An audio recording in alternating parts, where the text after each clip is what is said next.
Саламатсыздарбы, сиздер менен Раймахан Жээнбекова. Бүгүн терминалдан кантип акча салам деген суроого үйрөтүп кетсем. Мындай терминалдын көрүнүшү ушундай.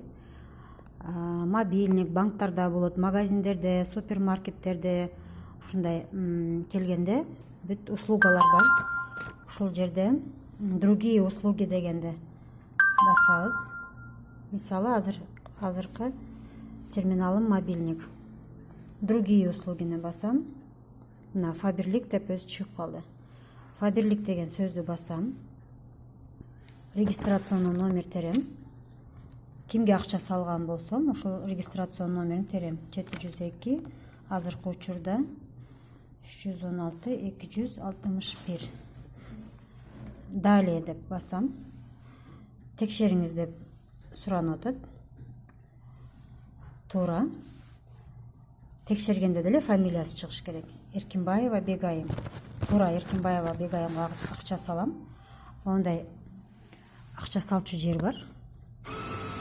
Фамилиясын көргөндөн кийин бирден акча салабыз.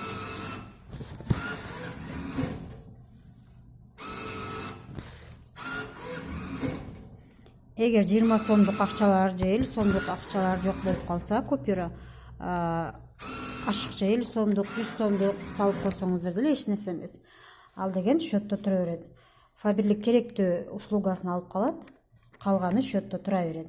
Эркинбаева Бегайым 2140 сом, комиссиясы 10 сом. Ооба туура. Оплатить дегенди басам. Мага деген мондай терминал чек чыгарып берди. Ошол чек чыгарбаса, кагаз түгөнүп калса, чек чыгарбашы деле мүмкүн, бирок счетко түшөт. Пока-пока.